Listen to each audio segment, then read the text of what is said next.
I am just sickened by what happened to poor little Quinton. Obviously I am. Who isn't? I was up late doing work and I didn't really get much sleep because that news broke just before I went to sleep. And it just made me sick thinking of the poor baby in a trash can. Like, what does she do? Does she just put him into a black bag and chuck him in there? His little body just folded up in a trash can. What a monster. The poor baby just thrown out with the trash. I was never one for the death penalty because, mistakes can be made. But when I look at Quinton's mother, I want her dead. Maybe it's just because I'm tired and cranky. This is very, very fresh, bit emotional. But I think in a few months' time, I'd feel exactly the same. It's the same with Kirsty Sippel, Camry Holland's mother. Look at what she did to her daughter. Get rid of him. Get rid of him. There's no place in this world for people like that. And I think Quinton's grandmother should also face some charges. You left a child with someone who a court said is not fit to have him. And I mentioned in my last video, I said she was one of the two adults who cared for him when he was alive. Like, I'm fully aware she didn't really. She left him with someone who she shouldn't have, who isn't allowed to be alone with him. So she's at fault also. But she still is one of the two adults who cared for him when he was alive.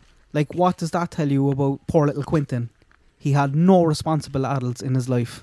The best people in his life still fail to look after him. Like, I don't understand how over in the States, you can have a number of kids taken away from you, but then you get pregnant again and you're allowed to keep that baby. Is that because there's a different dad? I don't know.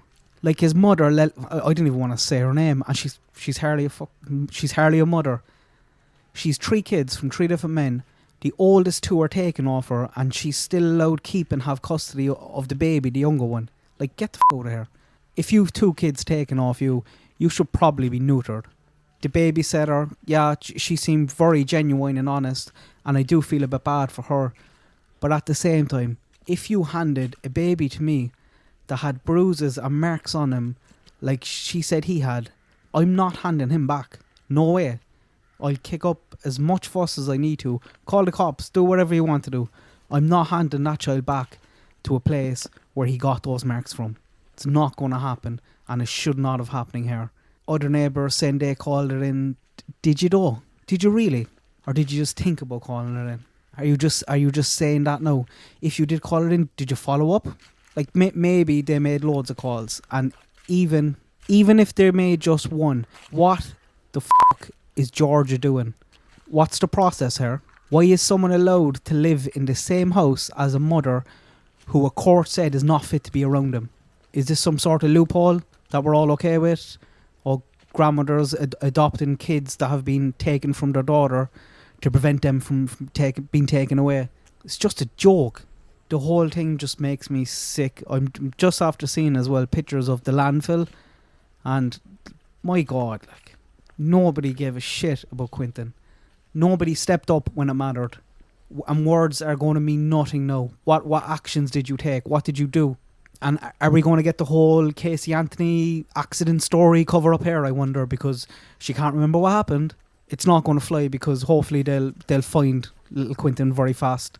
And some people were telling me that landfills aren't what they used to be. They're a bit more organised and they should know exactly where to look. But from the pictures I just seen there, it doesn't look like the case in this particular landfill, but I could be wrong. I don't understand either, and it seems to be common all over the world, why there isn't stronger punishments for people who hide bodies or attempt to cover up an accident. There was a case over here in the past. I actually have a video made for it on my second channel, but I haven't put it up yet because it's related to a video that I haven't put up on this channel yet. Long story. But the gist of it is, a boy, Robert, was killed by his older neighbour. He then stashes and hides the boy's body down a ditch a few miles away, talks to the parents, participates in a huge search, one of the biggest the country has ever seen for a missing kid. He goes back, he tries to burn the boy's body, but he can't reach it. Eventually he breaks, but he was going to be caught anyway. Do you know how long he got in prison for that? What would you think? 3 years.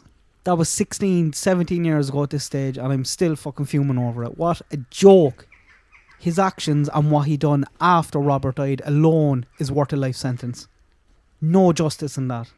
And no doubt this one is going to come out and say, oh, it was an accident, blah, blah, blah. Not going to fly. You threw your kid in the trash. Even if it was some sort of freak accident and the mother, she had nothing to do with it and she panicked and dumped the body.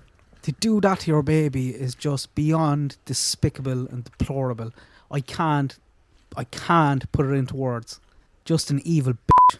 And the fact that she's done this, I know she can't remember, this was no accident. Everyone in that boy's life failed him. And I know there's going to be one or two people who are heartbroken and did love him, but they still failed him. You still failed him. Georgia, the state, you're a joke. If it's true that there's a number of calls gone in about this, there's blood on your hands, all of you. Anyone who had anything got to do with dealing with those calls. Is it a funding issue? Probably. I'm not from the United States, but it's obvious to anyone outside your country that your kids are being battered in their homes. Like, wait until the stats come out about lockdown and COVID and the impact that has had. We all see it. We all know it's coming. It's frightening. It's deplorable. Like, what are you doing about it? And I was thinking about it last night because I was trying to think about it from the perspective of someone over there. And I was thinking about Arctic Fox, True Crime. I remember a stream months and months ago. He's a real, genuine man. And he was just chatting about how he'd love to adopt a kid. He has a lovely home, him and his partner, everything in place. They're getting absolutely nowhere with it because it's too difficult. Some states don't allow same-sex couples to adopt. You would rather kids like Quinton be in environments like he was in than give it to a loving same-sex couple. Ridiculous. Get your shit together. Like, you do have homes out there for these abused kids. People want to help. Not just help. They have so much love to give, and the children will be safe, will flourish. Like, even in my last video on this, there was dozens of people in the comments saying that they would take someone like Quinton in a heartbeat. If you were in a position to adopt a kid like Quinton, please do. Please fill out the paperwork and take the next steps, because there's hundreds of kids out there like him. If you see something, if you see or even just have a suspicion that a child is being neglected, for Christ's sake, just make that phone call, write that letter, call the cops, do something. Stop standing for this and stop letting things slide. I need to stop this video now because I did not intend on this video to turn into a ranty, shouty video, and I apologise for my language. Those pictures of the landfill have just really triggered me. Everything about this case is infuriating. And I'm making this before the press conference today, so hopefully by the time you see this there might be some up-to-date news. They might be after finding him. As far as I know, they haven't found him yet. I did hear there was a search scheduled in the coming days. I also see other people saying he's found, which isn't true. They haven't confirmed any of that yet. Hopefully they have by the time you're listening to this. Good luck. God bless. I hope everyone has a good day.